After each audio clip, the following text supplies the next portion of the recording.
Sino ba ang hindi pumunta ng butika sa atin? Lahat naman yata tayo nakarating na o kaya natulungan na ng butika para sa mga hinahanap nating gamot o kaya mga bagay na pwedeng makuha sa butika. Narito na ang programang tutulong sa'yo sa atin para magabayan tayo, para tama ang serbisyo at produktong makukuha mo. Ang Botika ni Tita. Kasama si Tita Maru Pahati Sarne. Kaagapay ang mga ekspertong magbibigay gabay sa mga gamot, supplement o kaya kahit na anong produktong pwedeng mabili sa loob ng butika. Kinig na sa DWIZ Manila, DWIZ News FM Nationwide at panoorin sa Aliw 23, DWIZ Facebook at YouTube. Magpagaling at magpa-healthy kasama ang Botika ni Tita. Kung ang pharmacist kayang bumasa ng sulat kamay ng doktor, ang inyong tita kaya magtanong sa doktor. Yung mga iniisip nyo pa lang, itinatanong na natin yan. Welcome po dito sa Botika ni Tita. I am your Tita Maru Pahati Sarne. Ngayong araw na ito, ang pag-uusapan po natin ay tungkol sa breastfeeding. Mga mommies o mga magiging mommies pa lamang, makinig kayo at manood kayo dito po sa ating palatuntunan. Kasi hindi totoo yung pinagsasasabi nyo na wala kayong gatas. Meron yan. Baka lang mali yung ating pagpapasuso or hindi tayo nagpapasuso kasi. So, hindi napapractice yung ating breast. So, mamaya po yung pag-usapan natin at ano ang kahalagahan po ng milk ni mommy. At bago po ang lahat, dito muna tayo sa ating health capsule. Isang bagong pag-aaral ang maaari makapigil sa atin bago magdagdag ng asin sa ating kinakain. Nadiskubre ng mga nutritionists sa Center for Public Health sa University of Vienna na ang mga tao sa UK na nagdadagdag ng asin sa kanilang kinakain ay 41% malamang na magkaroon ng cancer sa sikmura. Sa mga nakaraang pag-aaral sa China, Japan at Korea, iniugnay na rin nila ang maalat na pagkain sa stomach cancer. Subalit ito ang unang nagpakita ng kaugnayan sa mga taga-kanluran. Sa mga nagdaan ng pag-aaral, sinasabing ang sobrang asin ay nakakabawas sa proteksyong pambalot sa sikmura ng tiyan at maaari maging dahilan ng pagkasira ng mga tissue roon at magdulot ng cancer. Ang rekomendasyon ng Food and Drug Administration na kakaining asin ng tao ay nasa 2,300 mg lamang ng sodium araw-araw. Ito ay nasa isang kutsarita lamang na asin. Kapag naman maaga nakita at nagamot ang stomach cancer, nasa 75% ang pag-asa ng pasyenteng mabuhay ng hanggang 5 taon. Subalit kapag kumalat na kahit magamot, babaksak ang tsansang ito ng 35%. At ngayon mga kaibigan, kasama na po natin ngayon, isa po siyang pediatrics and lactation specialist. Wala po iba kundi si Dr. Teresa Maria Ribaño. Hi, Doc! Hi! Good afternoon. Maganda ang mga lashes ni Doc. Doc, yung ating mga kababayan, lalo na yung mga bagong nanay, yan ang kanilang complaint palagi. Masakit, magpasuso, o kaya hindi raw lumalabas yung gatas sa kanilang milk. Unang-una, ano ba ang kahalagahan ng breast milk? Kaya palaging yan yung ating isinusulong. Sabi natin, breast milk is still best for babies. So, alam natin na ang breast milk ay siyang nakapagbibigay ng tama na nutrisyon sa bawat yugto ng pagiging sanggol ng isang bata. Ito ay nakapagbibigay ng tama na bilang ng mga micronutrients at saka ng mga protina, carbohydrate at fats. Pero bukod doon, meron siyang mga benepisyo sa babies at saka sa mga nanay. So, unahin natin doon sa mga sanggol. Maraming mga studies na ngayon na nagpapakita na for example, for low-income countries sa Pilipinas, as much as 75% ng mga bata na maaaring maospital ng dahil sa diarrhea ay napipigilan ng tamang pagpapasuso. Para sa mga respiratory illnesses, so hindi lang siya upper respiratory, yung mga ubot-sipon. Pwede din siya yung mga pulmonya, bronchitis, as much as 57% ang dami ng bata na napipigilan niya na ma-ospital pag magkaroon ng pulmonya, ng pneumonia o di kaya ibang mga trangkaso, ibang respiratory illnesses. Para sa long term naman, kung pinag-uusapan natin long term, nakakatulong siya para mag-prevent ng diabetes type 2. Alam natin dito sa Pilipinas, mataas. So kahit may lahi? Kahit may lahi. Wow. Oo, ang taas-taas ng rates natin for diabetes. True. Kaya type 1, kaya type 2 dito sa Pilipinas. Breastfeeding has been shown na nakakababa siya ng risk by as much as 32%. Parang ang liit lang, 'di ba? Parang bakit 32%. Pero napakalaki nun, napakahalaga ng 32% na 'yon para sa katulad natin na at risk for diabetes. Kasi the mere fact na Pilipino ka, bumingo ka na doon sa doon sa risk factor na 'yon. So, yung 32% na 'yan, dapat natin 'yan, pahalagahan natin 'yan. True. Ang obesity o pagiging malaki as much as 19% ang rate na napipigilan niya na mag-develop. Kasi kahit bata, 'di ba, kailangan pigilin na rin yung kanilang paglaki ng Kasi yung paglaki ng sobra gets its roots from kung ano yung pagpapakain natin sa mga sanggol. So, kung tama ang pagpapakain natin dun sa sanggol, hanggang sa paglaki niyan, lumiliit yung risk niya na magkaroon niya ng obesity. So, bakit importante yun? Because we know na yung obesity na yan, siya yung magdadala ng non-communicable diseases tulad ng cardiovascular disease, tulad ng diabetes nga, na siyang number 1 na causes ng risk for mortality and morbidity dito sa Pilipinas. So, kaya napaka-importante niya. And then the risk na mabawasan ang childhood leukemias, lalo-lalo na yung ALL and AML, as much as 13%, which is very big kasi pag tignan nyo ang statistics natin ng cancers and childhood cancers dito sa Pilipinas, ALL and AML ang nasa top.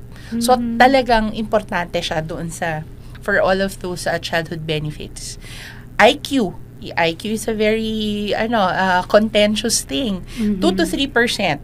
Pero ano ang 2 to 3% na yon? Sa isang study na ginawa ng mga insurance company sa US, the 2 to 3% is a difference of a job that pays $100,000 a year versus a job that pays $500,000 a year. So, makikita mo in 1 or 2 IQ points, malaki yung nagiging diferensya niya in terms of the capability ng isang bata. And then, for the mothers, importante ang breastfeeding kasi nakakatulong siya para mapigilan ang postpartum bleeding. Postpartum bleeding pa rin ang number 1 cause of mortality sa mga babae worldwide in the first 28 days after delivery, and breastfeeding has the power to really stop it because of yung hormones nga. And then, it also decreases the risk for breast cancer, for ovarian cancer, and uterine cancer. So, as much as 27 to 32% in some studies, nababawasan yung risk for those cancers in the mothers.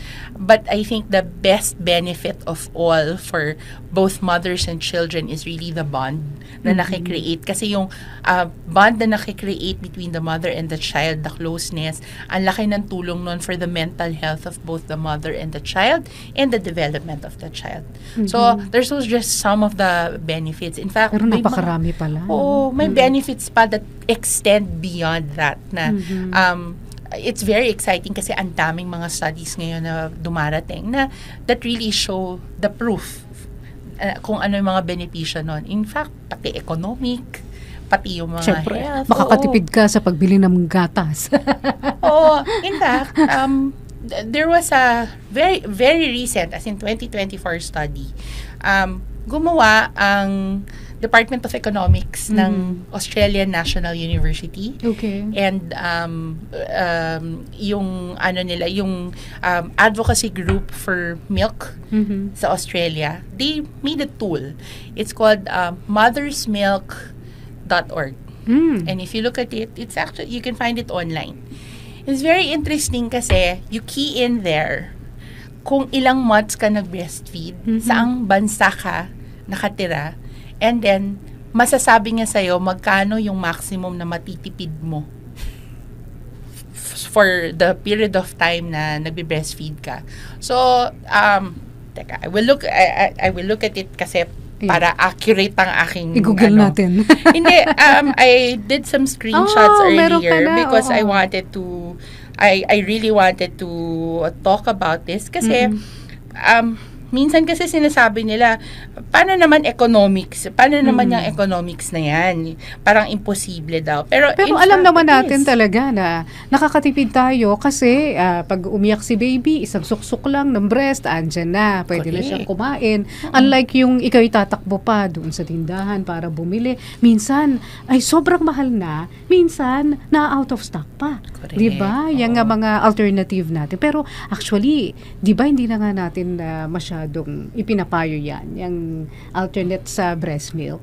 Correct. So, alternatives to breast milk, palagi ko naman sinasabi, may lugar naman yan. Kasi talagang meron naman talagang outliers. Yun lang, sana tinatrato kasi siya na parang antibiotic baga, na talagang kailangan i-reseta siya. Oo. Mag-stop. Oo. So, like for example, ito, in the tool, for 1 month that nag-breastfeed ang isang babae, ang masasave ng family nila is 96,623 pesos. That's 1 month. 96,000? 96. For 3 months, you can save up to 322,288 pesos. 6 months is 642,679 pesos.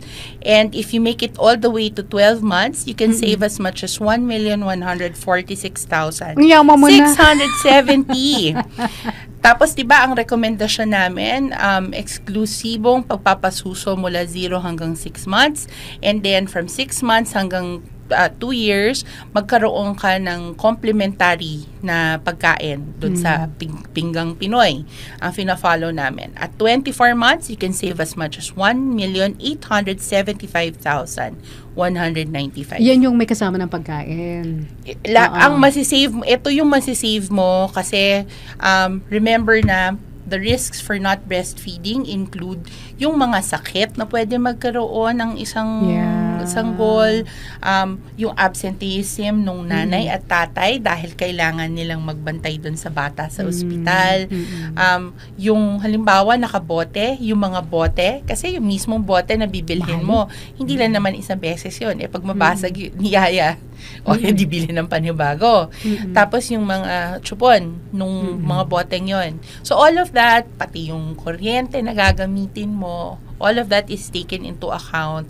Pati yung kung ano yung mga yung mga different things that you have na minsan hindi natin naiisip na kailangan mong gastusin pala pag nag-formula feed ka. Oo. At ang isa pang economical, hindi ka raw mabubuntis agad, kapag ikaw yung full breastfeeding. Totoo ba yun? So this is the, tinatawag natin na lactation amenorrhea method, and that happens in the first 6 months of life. Beyond that, you have to look for additional na support for family planning, but in the first 6 months of life, it's the natural method dahil pag tama ang pagpapasuso doon sa sanggol at walang ibang ibinibigay sa sanggol, at hindi pa nagkakaroon ng regla si mommy in the first 6 months, then it is safe to assume na pwedeng makaprotekta siya against early pregnancy up to 90%. So, malaki din siya, lactation amenorrhea method. Kasi, bakit hanggang 6 months lang, Doc? Because beyond 6 months, may complementary feeding ka na. So hindi ka na nagpo-full breastfeeding. Oo, hindi na full ang breastfeeding mo. So, kaya talagang in the first 6 months of life lang talaga siya na makaka-assure. Pero hanggang kailan ba dapat mag-breastfeed si mommy? So, sinabi ko nga na ang mga recommendations ng WHO, UNICEF, ng Philippine Pediatric Society, ng American Academy of Pediatrics, at lahat ng mga institusyon ay exclusive breastfeeding 0 to 6 months, and 6 months to 24 months or 2 years is yung with good complementary feeding. Pero wala kasing science na nagsasabi na tumigil ka na at 24 months or 2 years. So, as long as mommy is healthy, baby is still healthy, and eating proper complementary feeding, tapos, hindi siya nakakaabala, hindi siya sagabal with either the child's development or the mother's everyday career or whatever. Or activities of daily living, whatever that is. As long as ganun yung yung nandun siya within those qualifications, they can breastfeed for as long as they want to. Oh, kasi may nabalitaan tayo doon sa Time Magazine dati na feature up to 4 years old, breastfeed niya. Pero nagkakaroon ba ng vitamin deficiency kapag medyo masyado ng matanda yung bata at sumususo pa rin sa kanyang nanay? Okay. Ang vitamins kasi, yung adequate micronutrients kasi si vitamins and minerals, is really, kumbaga parang yung the maximum benefit of it na pag-aralan siya up to 2 years of age. Beyond 2 years of age, it is deemed na below what is the required for growth, which is why importante talaga si complementary feeding. Importante talaga na meron kang support for the feeding and the growth and development of the child. So pag medyo nagkakaedad na hindi na ganoon ka ganda yung maibibigay ni breast milk, ganun ba? Hindi sa hindi ganun kaganda. In fact, like for example, the proteins that it gives, siya pa rin yung protein na pinaka highly digestible. So it's still the right type of protein. In terms of the fiber, it's still the best type of fiber that we can give. If we talk about micronutrients, as long as mom has adequate vitamin D, so dito sa Pilipinas, ang problema niyan hindi adequate ang vitamin D ng mga mommies. But if it's adequate vitamin D, pati yun, pwede nga talang napaka-yaman ng ating sunlight. Kaso hindi naman tayo magbibilad sa ilalim ng araw ng 12 noon. 12 noon dapat na walang SPF, tapos for at least 30 minutes. 12 noon talaga? Yes, 12 to 2 p.m. ang optimal time. Ng vitamin D? Ng vitamin D. Akala pa naman natin sa umaga. Di ba kaya sinasabi lang sa umaga dahil pag daw kasagsagan ng katanghalian, ultraviolet radiation na raw. No. Actually, ang peak, ang dapat for vitamin D, for you to really transform the vitamin D on your skin, it's actually between 12 to 2 p.m. Wow. Oo. So, wala naman mga nanay na nagpapagbilad ng gano'n. Ang init nun Nakapayong nga tayo Yun nga. Tapos, ang culture pa natin, nakapayong tayo, di ba?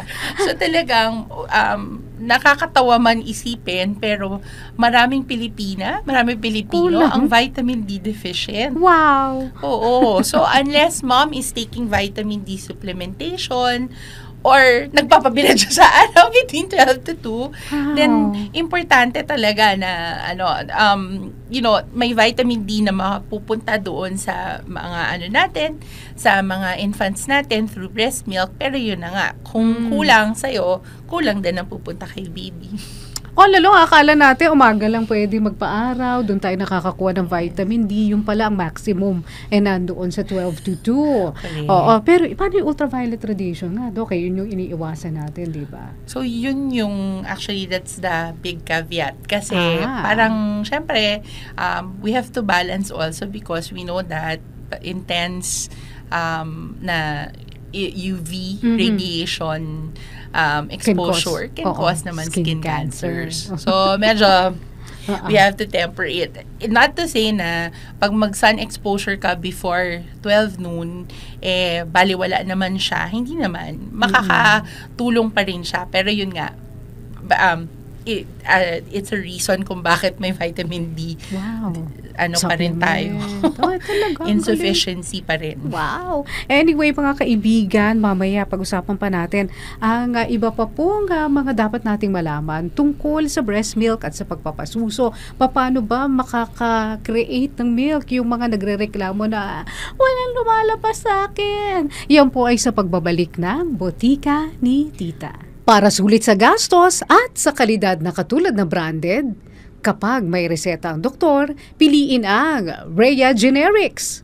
Hindi po pare-pareho ang mga generics. Nakipag-partner ang Rhea Generics sa mga malalaking pharmaceutical company sa mundo para gumawa ng mga world-class na mga gamot sa parehong pasilidad at bansa kung saan din mismo ginagawa ang kanilang mga kilalang branded medicines. Kaya, pareho ang bisa at kalidad pero sa abot-kayang halaga.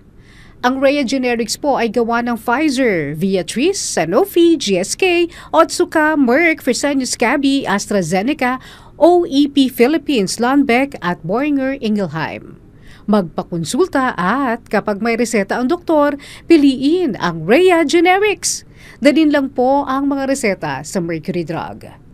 Rhea Generics, tunay na world-class ang kalidad sa abot-kayang halaga. If symptoms persist, consult your doctor. Botika ni Tita.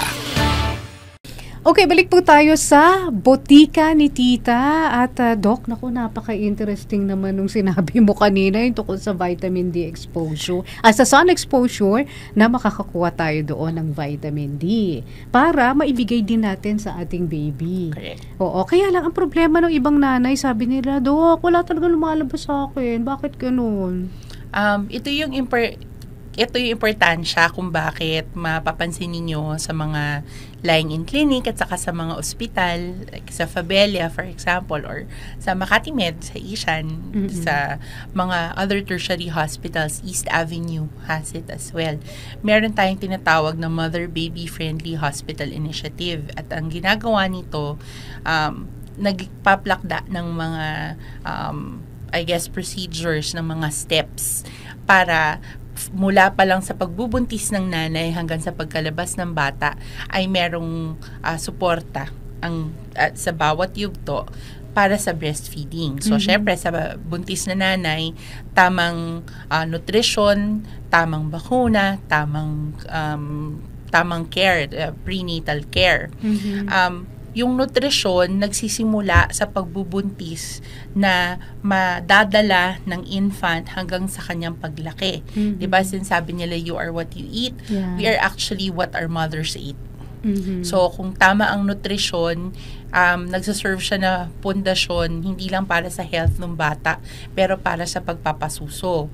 Paglabas ng bata, meron tayong EINC o unang yakap na tinatawag, wherein mula pa lang sa pagkalabas ng sanggol, nandun na siya sa dibdib ng nanay. At ang laki ng naitutulong nito para makatulong na umakyat ang dami ng gatas. Pero kailangan din kasi na habang nandun pa si nanay sa ospital, may tumutulong. Maswerte sana kung yung ospital may kapasidad na merong tumutulong dun sa mga nanay kung paano magpasuso. Alam ko, ang number one na sinasabi kasi sa akin, sinabihan kasi ako na magpahinga lang daw muna pagkapanganak. Well and good, pero mas makakapagpahinga kayo pag si baby nandun sa tabi mo, naka-room in, o magka-co-sleep kayo in a safe way, at nagpapasuso ng maayos si mommy.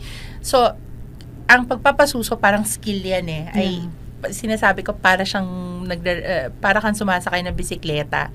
Hindi mo naman malalaman kaagad-agad si baby, hindi rin ganun ka natural or ganun ka automatic na marunong mag-latch. Ang mga mommies din naman, hindi naman automatic kasi palagi ko naririnig yan sa mga kamag-anak. Babae ka naman dapat maalam mo yan. Hindi nila alam yan. So, kailangan din ng suporta sa pagtulong sa kanilang mag-ina para matuto paano magpasuso. At pag alis nila sa ospital, meron tayo mga resources bukod sa resources sa barangay, kasi ang mga barangay health workers ay mga trained ng Department of Health para tumulong sa tamang pagpapasuso. Bukod doon, meron tayong makikita natin sa mga Facebook groups tulad ng Arugaan, tulad ng South Pinanays, tulad ng Breastfeeding Pinays, na makakatulong sila, na meron silang mga peer counselors na makakatulong sa inyo kung paano yung tamang pagpapasuso. Kasi hindi lang naman yung physical yan, pati yung emotional Kasi sometimes, the mommies are not ready emotionally. Di ba? Parang lalo na, sabi nga nila, merong postpartum depression. Yes. Kaya nire-reset nga nila minsan di ba? Na nandoon at sumususo yung kanilang mga anak. Oo. Lalo na pag nasaktan, tumatanggi na. So, importante na may suporta kayo. Hingi yung suporta. Kailangan kayo rin ay mga advocates din para sa sarili ninyo at sa inyong mga anak. Kung hindi nyo nare-receive automatically, kailangan kayo rin ang humingi. So, pag parang mahihirapan sa pagpapasuso at parang hindi naman kayo natutulungan ng mga tao sa bahay o di kaya ni Aling Marites na kapitbahay, humingi kayo ng tulong doon sa pediatrician nyo. Kung nasa center kayo, pwede kayong humingi ng tulong doon sa health center ninyo. Tapos minsan pa sa ibang mga barangay tulad ng sa Makati, nagpapadala pa sila ng mga barangay health workers doon sa bahay mismo. Wow, ang galing naman. Pero, Dok, totoo ba na dapat daw kasi bago pa mga anak si mommy, minamasahin na raw yung breast? O kaya pipigain? Totoo ba yon? Hindi. Hindi. Oo. Piniprepare in the sense na kailangan alam mo na yung medyo mentally prepared ka na hindi siya ganun kadali na pagdating ng sanggol, ito yung mga kailangan mong gawin. Kung ina-anticipate nating maagang darating ang sanggol, preterm, o di kaya may kambal yan, o di kaya triplets yan, di malamang mapapaaga ang pagdating ng bata. Kailangan prepared ka na kailangan matuto ko kung paano mag-express ng gatas. Manually express and then maybe later on pump. Pero kasi, kaya hindi namin ina-advocate na magmasahe o di kaya mag-pump ng maaga. Kasi, pwedeng makatrigger yan ng contractions. Baka bigla lumabas si baby, sabi, uy, meron na lumalabas na milk. Correct. Kasi, yung hormones na nakakapagpa-trigger ng letdown ng gatas are the same hormones na nakakapag-trigger ng contractions sa uterus. Wow! Baka bigla lumabas si baby na maaga. So, hayaan nyo po, wag nyo po papatouch yung nyo. Kahit kay mister, wag nyo patouch. So, pag lumabas na si baby at gano'n, nasabi nila, Dok, hindi talaga malakas yung milk production ko Anong pwedeng gawin? Meron ba mga pwedeng inumin? So, ang number one kasi na makakapagpadami ng gatas is really pag mag-latch. So, kailangan makuha nyo talaga yung pagla-latch na yon from the get-go. Kung hindi makuha, doon sa ospital, humingi ng tulong sa mga resources. Bukod doon, pwede kayong kumain, uminom ng malunggay. Kasi alam naman, si malunggay pwede siya as gulay. Pwede mo isama sa salad, isama sa tinola, isama sa so, hindi lang pala sabaw. Oo. Tapos, yung luya, malaki ang naitutulong para umakit ang gatas. Di ba, kahit tsaa lang siya. Pwede siya. Wow. Or, sabi ko nga, yun, naintindihan ko na yung si tinola Kasi si tinola is bone broth. Tapos, so yung broth, tapos na doon si malunggay, tapos na doon si luya. Yeah, kaya naman pala, malakas na kombinasyon pala yun. So, pero kung kunyari talagang, walang lumalabas talaga, pipilitin pa rin ba, Dok? Kahit masakit na? Pag mahirap lumabas o wala talagang lumabas, yan ang pagkakataon na kaya ina-advocate din namin sa aming mga kapwa pediatrician na pabalikin nyo ang inyong mga pasyente sa loob ng 48 to 72 hours pag nagbe-breastfeed ang mga bata. Kasi doon natin nakikita kung merong mga problema. Doon natin nasisilip ang mga issues. Pagkatapos nung unang check-up, dapat may close contact kayo with the patients. Ako, personal ko lang naman po to, pero pagkatapos nung for 72 hours, pinababalik ko ulit after 2 weeks, after 1 week pa nga sa iba, depende kung maliit talaga yung baby. And then, bago yung buwan-buwan na makikita yung sanggol. Kasi yan yung mga panahon na makikita mo kung merong mga issues at matutulungan talaga natin. Kasi minsan, baka magaling mag-latch nung nandun sa ospital, kaso pagdating sa bahay, parang nawawala. Okay, kaya yan po wag nyo kakalimutan na kapag kayo po'y nanganak na, tuloy pa rin po ang pagpapatingin sa inyong pediatrician for the baby and of course sa inyong OB-GYN din. Yes, definitely. Lalo na kung meron kayong mga issues sa inyong reproductive system. Okay, mga kaibigan, ako ang galing naman talaga ni Dr. Teresa Maria Ribaño dahil nating natutunan sapagkat siya ay talaga expert po dyan pagdating sa lactation, pediatrics and lactation specialist po ng Makati Medical Center. Pero hindi pa tayo tapos, magbabalik pa tayo makalipas ang ilang paalala. Okay, balik po tayo dito sa Botika ni Tita. Kasama pa rin po natin Dr. Teresa Maria Ribaño, isa po siyang pediatrician at lactation specialist din po ng Makati Medical Center. At Doc, ano ba maipapayo mo sa ating mga kababayan, lalo na yung kapag nalilito sila na pwede ko ba na bigyan din, bottle feed din yung aking anak, at the same time nagpapasuso pa rin ako. Allowed ba yun, Doc? Kung established na ang pagpapasuso ng isang ina sa kanyang anak, maaari kasing na kaya ibinibigay niya yung bote kasi yan yung nakolekta niya rin naman na breast milk. So pag ganun, wala naman pong problema yan kasi importante pa rin at the end of the day will be the direct breastfeeding. So ako mapapayo ko pag nagsisimula pa lang ang breastfeeding journey nyo, wag muna kayo mag-isip about pumping unless nakahiwalay yung bata sa inyo dahil sa ICU. So habang nandiyan ka, breast mo lang. Breast milk, Diretso. direct breastfeeding lang talaga ang importante. Doktora, ibig ba sabihin yan hindi na ako lalabas ever? Kamusta naman ang social life ko? Ako ang usually sinasabi ko, talagang at least in the first 6 weeks, talagang yan talaga Tis ka muna. yan ang asikasuhin nyo. Nag-iintindihan ko na para sa iba, imposible siya dahil after 4 weeks, kailangan na nilang bumalik sa trabaho or maikli lang talaga yung maternity leave. Pero alalahanin natin dito sa Pilipinas, swerte nga tayo, we have 108 paid maternity leave na provided for ng ating law sa US 0. Isipin niyo na lang 'yan. Take that 100 and some days, dagdagan nyo kung kaya galing sa employer kasi yan talaga yung time na ini-establish nyo yung breastfeeding, ini-establish nyo yung bond ninyo ng anak ninyo at dyan nyo talaga makikita kung paano ba talaga palalaguin yung breast milk. Kung halimbawa sa unang linggo pa lang meron parang nagkakaproblema na kayo, maganda na magpa-konsulta kayo kung hindi sa pediatrician ng inyong anak ay sa OBGYN ninyo. Dahil marami na po ngayong mga pediatrician at saka OB na meron na pong training sa lactation management. So at least yung pinaka-basic po na mga issues on latching, on feeding, on positioning, kaya na ho yan ng most of our pediatricians and most of our OBGYN. Paano kung nagkasugat si mommy, hihinto ba siya sa pagpapasuso? Normally, hindi ko po pinapatigil unless malalim na malalim. Which is why, again, pag may mga issues or problems sa breastfeeding, we do suggest patingin po kayo sa doktor.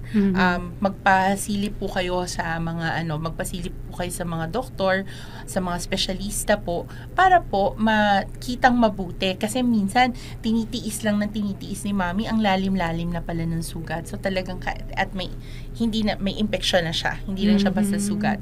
So pag ganoon, talagang kailangan na ng diagnostics, kailangan na ng gamot talaga. Pag halimbawa hindi na ho talaga nakakayanan kung kailangan na ng kumbaga call a friend na ho, usually dyan ho nakakarating sa amin sa mga lactation specialists, rene-refer na po sa amin. Dito po sa Pilipinas meron lang po kaming 21 sa buong Pilipinas. Yan po yung mga doktor po na mga specialista din po sa lactation. Marami ho tayong mga peer counselors, pero yung talagang doktor po na specialista po sa pagpapasuso, usually po, lang po kami, nasa 21 lang po kami. All over the Philippines? All over the Philippines. At po yan, iba-iba. Meron po kaming derma, meron po kaming OB, meron po kaming mas marami lang po ang mga pedya talaga. Oh, wow. So, saan ka matatagpuan do kung gusto nila magpatingin? May problema sila sa lactation o si baby ang may problema?